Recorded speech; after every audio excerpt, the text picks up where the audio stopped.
Hello armies, welcome back to my channel. हम I want you right now FF का next part start करते हैं। सबसे पहले तो सॉरी, क्योंकि हमने एफएफ बहुत ज़्यादा लेट कर दिया डालने में। But let's start our story. हमने लास्ट सीन में देखा था कि वी जो कि बहुत ही ज़्यादा रिग्रेट कर रहा था, वी जो कि चुपचाप बस सोच रहा था इस बारे में। अब उस दिन को 3 दिन गुजर चुके थे, लेकिन वी के दिमाग से वो सब कुछ भी नहीं जा रहा था। ये मन में सोचता है, मैं 3 दिन हो गए यहाँ पर हूँ और मैं यही सब सोच रहा हूँ कि जो भी हुआ, कहीं जेके मुझे धोखा तो नहीं दे देगा। तो वी जो कि यही सोच रहा था कि जेके कहीं उसे धोखा ना दे दे, लेकिन वी कहते हैं नहीं, वो नहीं देगा। हर कोई मेरे जैसा नहीं होता, मैंने ही गलती की थी। और यहाँ जिमिन आता है और कहता है, वी क्या कर रहे हो तुम? और तुम मुझे ये बताओ, ये तुम्हारे फेस और ये नेक के ऊपर इतनी हिंकिस कहाँ से आई? तो वी जो कि शॉक हो जाता है, वी कहता है नहीं, ये मैं गिर गया था नीचे और ये रैशेस हैं। तो वी जो कि कहता है रैशेस? मुझे नहीं लग रहा। वी मॉम डैड आने वाले हैं। वी कहता है मुझे कोई फ़र्क नहीं पड़ता, आने दो। तो फिर वी तुमने कहीं कोई बड़ी गलती तो नहीं कर दी? वी उसकी तरफ देखता है और वी की आइज़ में से टेयर्स आने लगते हैं। वी जल्दी से जिमिन को हक कर लेता है और कहता है, जिमिन मैंने बहुत बड़ी मिस्टेक कर दी। उस टाइम मुझे नहीं समझ आ रही थी, मुझसे मिस्टेक हो गई। तो जिमिन कहता है, क्या तुमने इतनी बड़ी मिस्टेक कर दी? तुम जानते हो तुम ओमेगा हो और तुम्हें उसने मार किया है। अब मैं क्या करूं? मॉम डैड से क्या कहूँगा? तो जिमिन कहते हैं, मुझे नहीं पता। जिमिन, तुम मेरे ब्रदर हो ना, प्लीज़ कुछ करो, प्लीज़ कुछ करो। अगर मॉम डैड को पता चल गया तो फिर अचानक ही वी के मॉम डैड आ जाते हैं और वो देख लेते हैं वी को और वी की बॉडी पे इतनी सारी हिंकिस और उसकी नेक की हिंकिस को। वो सीधा जैसे ही घर में इंटर होते हैं, वी और जिमिन जो कि लॉन्च में बैठे हुए थे, तो फिर वी जो कि मदर फादर की तरफ देखता है और उसके मदर और उसका फादर वाइडन आंखों से उसकी तरफ देखता है और उसकी मॉम कहती है, वी ये क्या है? तो वी कहता है, मॉम मॉम वो। लेकिन इससे पहले वी कुछ कहे, उसका फादर कहता है, तुमने क्या कर दिया? तुमने हमारी इज्जत को मिट्टी में मिला दिया। और ऐसे कहने के बाद उसका फादर कहता है, तुमने इतनी बड़ी गलती कर दी। वी कहता है, क्या गलती कर दी मैंने? हाँ, और हाँ, वैसे भी मैं अपना लाइफ पार्टनर चुन चुका हूँ और मुझे कोई रिग्रेट नहीं है जो भी मैंने किया। और वी एक डेवल स्माइल देता है। उसकी मॉम कहती है, तुम्हें कोई रिग्रेट नहीं है? तुमने कितनी बड़ी गलती की है, क्या तुम्हें पता भी है? वी कहता है, मैं जा रहा हूँ यहाँ से, मुझे आप लोगों के घर रहना भी नहीं है। और ऐसे कहकर वी चला जाता है, सीधा मेंशन से बाहर जाने लगता है। और जिमिन उसे रुकने को कह रहा था और उसके मॉम डैड कहते हैं, जिमिन अगर तुमने इसे रुकने को कहा तो तुम भी नहीं रहोगे। जिमिन जो शॉक हो जाता है कि उनके मॉम डैड भी ये कहने कि वी को यहाँ से चला जाना चाहिए। तो फिर वी जो कि वहाँ पर तो बहुत ही ज़्यादा खुद को स्ट्रॉन्ग दिखा रहा था, बाहर आते ही वी की आइज़ में से टेयर्स निकलने लगते हैं और वी रोने लगता है। वी कहता है, मेरी गलती है, मैंने कितनी बड़ी गलती कर दी। फिर वी जो कि उस जगह पर जाता है जहाँ पर उससे जेके से मुलाकात हुई थी। उस फिर वी यहाँ वहाँ देखता है और बार में पूछता है, मिस्टर जेके कहाँ है? तो वो लोग कहते हैं, यहाँ पर तो वो नहीं आए, वो नहीं आ रहे यहाँ पर। तो वी मन में सोचता है, मुझे धोखा दे दिया उसने, सच में मैंने बहुत बड़ी गलती कर दी। और फिर वी जो कि ज़ोर ज़ोर से रोने लग जाता है और एक जगह पर बैठ जाता है, मतलब एक रोड वाली साइड पर वो बैठ के ज़ोर ज़ोर से रोने लगता है। और फिर जिमिन के मॉम डैड कहते हैं, तुम अपने कमरे में जाओ, नहीं तो मैं बहुत बुरा होगा। जिमिन कहता है, बट मॉम डैड तुमने सुना नहीं, अपने कमरे में जाओ। जिमिन कहता है, मॉम पर वो मैंने कहा जाओ।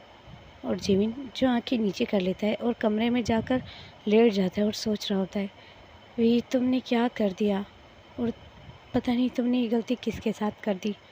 अब मॉम डैड तो नहीं छोड़ेंगे और तुम घर छोड़ के कैसे चले गए? मॉम डैड का गुस्सा कुछ देर तक शांत हो जाता, लेकिन तुमने घर छोड़ने की बात की, मॉम डैड को और भी ज़्यादा गुस्सा आ गया। अब क्या होगा? जिमिन यही सोच रहा था और वी जो कि रो रहा था। वी कहते हैं मैं यहाँ से कहीं दूर चला जाऊँगा, मुझे किसी की भी ज़रूरत नहीं है। और हाँ, ऐसे कहने के बाद वी जो कि चलने लगता है और बहुत दूर चला जाता है। और यहाँ जेके जिसको कोई फ़ोन करता है और कहते हैं सर वो पर्सन आपका पूछने आया था। तो फिर जेके कहता है कौन पर्सन? जो लास्ट टाइम आपको मिला था बार में। तो फिर जेके कहता है वी वो आया था। तो वो जो उसका सर्वेंट होता है वो कहता है जी वही आया था। और फिर जेके कहता है तो तुम लोगों ने मुझे बताया क्यों नहीं? तो फिर जेके के फादर कहते हैं कोई ज़रूरत नहीं है। तो फिर जेके अपने फादर की तरफ देखता है और वो करता है। उसका फादर कहता है ये वही है ना जिसने तुम्हारी कॉलेज में इंसल्ट की थी, अब उसकी इंसल्ट होने दो। जेके कहता है फादर आप ये क्या कह रहे हैं? तो उसका फादर उसे आंखें दिखाते हुए कहता है अपने ज़ख्मों को भूलो मत, मत भूलो तुम कितना ज़्यादा रोए थे उस दिन। क्या मैं बर्दाश्त कर सकता हूँ ये? जिसने मेरे बेटे को चोट पहुँचाई अब उसे भी चोट पहुँचेगी। मैंने ही मना किया था और मैंने उसे गार्ड से ये कहलवा दिया कि तुम उससे मिलना नहीं चाहते। तो फिर जेके कहता है फादर आप उसे नहीं जानते, वो कुछ गलत ना कर दे। मैंने कहा ना चुप रहो, तुम अब एक माफिया हो, तुम्हें अपने काम से काम रखना चाहिए, छोटे छोटे लोगों की फ़िक्र नहीं करनी चाहिए। और यहाँ जिमिन जो कि वर्ried था, अब सुबह हो चुकी थी लेकिन वी का कोई अता पता नहीं था, वी नहीं आया। जिमिन जो बहुत ज़्यादा वर्ried था, यहाँ हमें वी की तरफ सीन दिखाया जाता है। वी जो पूरी रात एक होटल में रहा और दूसरे दिन वो उठा और बस चुपचाप रोड के साइड से चलकर जा रहा था। वी बिल्कुल सुन्न हो चुका था।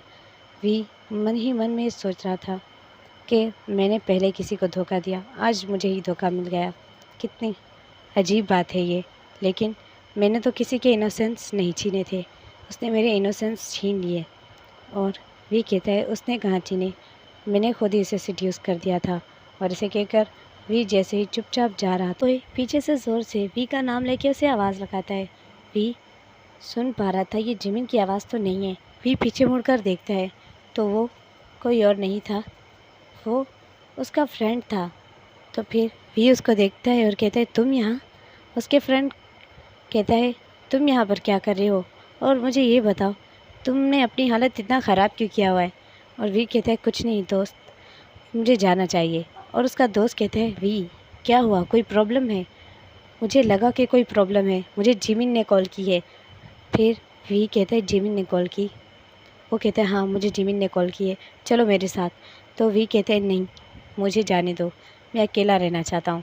तो वो कहता है बेवकूफ़ मत बनो, चलो चलो मेरे घर चलते हैं। और वो लड़का भी एक ओमेगा था। तो फिर वी जो कि वहाँ पर जाता है और ज़ोर ज़ोर से रोने लगता है और कहता है मेरे मदर फादर ऐसा करेंगे, मुझे पता नहीं था, मेरे मदर फादर ऐसे कैसे कर सकते हैं? तो उसका फ्रेंड कहता है तुमने भी तो गलती की है, तो इतनी बड़ी गलती तो नहीं की जिसकी सज़ा मुझे घर से निकाल दे। वो मुझे लगता है घर से उन्होंने ही निकाला, तुमने खुद निकलने की सोची। तो फिर वी उसकी तरफ देखता है और आइज़ रोल करता है। उसका दोस्त कहता है पहले तुमने घर से जाने की बात की तो तुम लोगों के माँ बाप उस टाइम भड़क गए थे, तुम्हें तब काम डाउन हो जाना चाहिए था और चुप रहना चाहिए था, सुन लेनी चाहिए थी कुछ ना कुछ। वी कहता है मैं ही क्यों सुनूं, मैं नहीं सुनने वाला। और वी कहता है तुम भी मुझे सुनाने के लिए आए हो, मैं जा रहा हूँ कहीं पर। और वी कहाँ पर जाओगी तुम? मैं जहाँ भी जाऊँगा तुम्हें उससे कोई फ़र्क नहीं पड़ने चाहिए। अब वी जो कि वहाँ से चला जाता है और वी उसी जगह पर आ जाता है जहाँ पर वो लोग फार्म हाउस में रुके थे। वो फार्म हाउस की तरफ देखता है और बाहर जो गार्ड्स खड़े थे फार्म हाउस के सामने जाकर वो उन गार्ड्स को कहता है कि मुझे जेके से मिलना है। तो वो गार्ड्स कहते हैं नहीं यहाँ पर कोई नहीं आ सकता और कोई भी नहीं मिल सकता। वी कहता है मुझे उससे मिलना है। तो वो कहते हैं तुम कौन हो, और वैसे भी हमारे मास्टर की परमिशन के बगैर हम किसी को अंदर नहीं जाने दे सकते। वी कहता है रुको मैं उसे कॉल करता हूँ। और वी को याद आता है कि वो जल्दी में जब अपने घर से निकला था तो वो फ़ोन ही भूल गया। और फिर वी अपने सर पर हाथ रखता है और कहता है प्लीज़ मुझे मिलने दो, मुझे उससे बात करनी है। और वहीं पर शुगा जो कि वहाँ से देख रहा था, तो शुगा जो कहता है केरली से देखते हुए, तुम आए हो, तुमसे मिलकर अच्छा लगेगा। और शुगा नीचे उतरता है और अपने गार्ड्स को हटने का इशारा कहता है। वी अंदर आ जाता है। वी कहता है तुम्हारा ब्रदर कहाँ है, मुझे उससे मिलना है। तो शुगा कहता है वो तुम्हें नहीं पता वो कहाँ है? वैसे तो तुम्हें ही पता होना चाहिए क्योंकि वो तुम्हारा पार्टनर है ना। तो वी आंखें बंद कर लेता है। वी कहता है मुझे बताओ वो कहाँ है, जिससे बात करनी है। वो अब तुमसे नहीं मिलना चाहता, उसने तुम्हें धोखा दिया है। तुम्हें पता चला जैसे तुमने किया था। अब कितना दर्द हो रहा है तुम्हें। बहुत ही ज़्यादा अफसोस हो रहा है मुझे तुम्हारी इस हालत को देखकर। मैंने सुना तुम्हें घर से निकाल दिया गया है। वी कहता है मुंह बंद रखो अपना, तुम मुंह बंद रखो। तुम इस वक्त बहुत ही ज़्यादा कमज़ोर हो और मैं नहीं चाहता कि तुम मेरी गोली से मर जाओ। चलो, जो वैसे मर गया है उसे क्या मारने की ज़रूरत है। वी कहता है मुझे नहीं लगता, तुम बकवास कर रहे हो, मुझे उससे बात करनी है, वो मुझे धोखा नहीं दे सकता। शुगा कहता है ओह रियली, जब तुम किसी को धोखा दे सकते हो तो तुम्हारे साथ कोई धोखा नहीं कर सकता। तुम्हें ऐसा क्यों लगता है? अब निकल जाओ यहाँ से, यहाँ फिर मत आना, समझे तुम? और फिर वो वी के हाथों से पकड़ के उसे जो मेन गेट से बाहर खड़ा कर देता है। और वी जो कि शॉकली बस देखता रहता है। वो कहता है मेरे ब्रदर ने कहा उसे कहना कि अपनी शक्ल मत दिखाए। और हाँ, मेरे ब्रदर ने कहा कि अब तुम्हें बहुत ही अच्छा फील होगा जब तुम्हें अकेले ही सरवाइव करना पड़ेगा अपनी इस लाइफ में। वी जो अंदर से पूरा ही टूट जाता है। वी कहता है उसने ऐसा कहा। तो जो शुगा होता है वो डेविल स्माइल देता है और कहता है उसने ऐसा कहा, और उसने कहा अपनी गंदी शक्ल मुझे फिर से मत दिखाना और मेरी लाइफ में फिर से आने की हिम्मत भी मत करना। और फिर वी जो कि चुपचाप वहाँ से दौड़ते हुए मतलब स्पीड में भाग जाता है और चला जाता है। वी ज़ोर ज़ोर से रोने लगता है।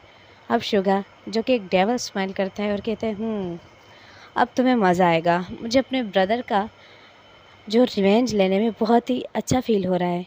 तो फिर यहाँ हमें 1 ईयर बाद का सीन दिखाया जाता है। तुम कहाँ हो? मैं तुम्हें ढूंढ ढूंढ कर थक गया।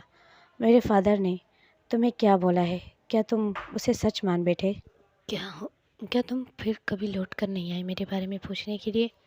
ऐसे ही देखे सोच रहा था मन में। उसका गार्ड आता है और कहता है सर हमें जाना है, चलिए। अब वो दूसरे शहर जा रहा है किसी काम की वजह से, और वो कार में बैठे हुए थे। उसके आसपास बहुत सारी कार्स थी ब्लैक कलर की, और सिक्योरिटी फुल बहुत अच्छी थी। लेकिन अचानक ही बहुत ज़्यादा गोलियां चलने लगती हैं, और जो कि जेके के बिल्कुल चेस्ट के ऊपर गोली लग जाती है तब। और जेके भी फायरिंग कर रहा था। वो एक खुद को सेव करने की कोशिश कर रहा था बहुत, बट उसके गार्ड कहते हैं सर आपको यहाँ से निकलना होगा, हम फंस चुके हैं, उन लोगों ने घेर लिया है, उन लोगों ने जाल बिछाया हुआ था और उन लोगों ने धोखा दिया। तो फिर जेके कहते हैं मैं तुम लोगों की यहीं पर मदद, लेकिन प्लीज़ सर आप जाइए, अगर आप यहाँ से नहीं गए तो मास्टर हमें नहीं छोड़ेंगे। तो उसका एक गार्ड्स जो उसे दूसरी साइड से लेकर पीछे की जगह से भगा देता है, और वो कहता है सर आप कहीं छुप जाइए। और जेके जो अचानक ही किसी के घर आ जाता है, मतलब खिड़की को तोड़कर, और किसी के किचन में आ जाता है। और वो पर्सन जो किचन में कुछ कर रहा था, जेके उसके मुंह पर हाथ रख देता है और जल्दी से उसके बालों से पकड़ के उसे झुका देता है और कहता है शोर मत मचाना। वो पर्सन जिसके मुंह से ऐसी आवाज़ें निकल रही थी, और जेके जो कि देख रहा था कि वो गार्ड्स और वो जो उसके एनिमीज़ थे वो बहुत ज़्यादा फाइट कर रहे थे, और उनकी जो फायरिंग की आवाज़ें उस रूम से बहुत दूर, मतलब उस मेंशन में बिल्कुल भी नहीं आ रही थी जिस मेंशन में इस वक्त जेके है। और जेके को नहीं पता वो किसके मेंशन में है। फिर जेके का हाथ कोई अपने मुंह से हटा देता है, और जैसे ही वो मुड़ता है तो वो जेके को देखता है, और जेके उसे देखकर बिल्कुल फ्रीज़ हो जाते हैं दोनों। तो फिर जेके कहता है तुम यहाँ हो? तो फिर वी जो उसकी तरफ देखता है और उसे ज़ोर से बैक पुश कर देता है, और वी जो कि पुलिस को चिल्ला कर बुलाने लगता है। और फिर जेके उसके माउथ पे हाथ रख देता है और कहता है मुंह बंद रखो। और फिर जेके देखता है कि उसके एनिमीज़ और जो पुलिस है उसके सायरन की आवाज़ आ रही है और गोलियां चलने की बहुत ज़्यादा आवाज़ आ रही है। जेके जो कहता है मुझे गोली लगी है, अगर तुमने मेरी जान नहीं बचाई इस वक्त या जो थोड़ा सा भी चिल्लाने की कोशिश की तो मैं तुम्हें मार डालूँगा। और वो वी की नेक के ऊपर अपने गन रख देता है और कहता है चलो मुझे रूम में लेकर चलो, मुझे यहाँ पर कुछ देर ठहरना होगा क्योंकि इस वक्त मुझे पुलिस और मेरे एनिमीज़ ने पूरी तरीके से घेर लिया है। और वी जो चुपचाप उसकी तरफ देखता है और वी की आंखों में बहुत ज़्यादा गुस्सा था इस वक्त। वी चुपचाप कहता है ठीक है, मेरी नेक के ऊपर से अपनी गन हटाओ। तो जेके जो स्मार्क करता है और कहते हैं हटा दूंगा, पहले रूम में चलो। तो वी की नेक के ऊपर वो ऐसे ही नेक के ऊपर गन रख के उसे रूम में ले जाता है और वी के सामने वो अपनी शर्ट को अनबटन करते हुए कहता है जाओ फास्टिंग बॉक्स ले आओ, मुझे गोली लगी है। वी कहता है मैं यहाँ पर डॉक्टर नहीं हूँ। तो फिर जेके कहता है जल्दी करो नहीं तो मैं। फिर भी जो कि उसकी तरफ देखता है और कोई भी बात नहीं करता। वे अब चुपचाप जाता है और फास्टिंग बॉक्स ले आता है। जेके जो कि देखता है उसका बहुत ज़्यादा ब्लड निकल रहा था क्योंकि गोली सीधा उसके सीने पर लग गई थी। अब भी देखता है कि उसे गोली लगी है। वी जो उसकी तरफ देखता है फिर आइज़ नीचे झुका लेता है। वी मन में सोचता है तुम क्यों लौटा है मेरी ज़िंदगी में फिर से? क्या ये महज एक मुलाकात ही है या तो तुम यहाँ से अभी चले जाओगे? और वी जो कि देख रहा था उसे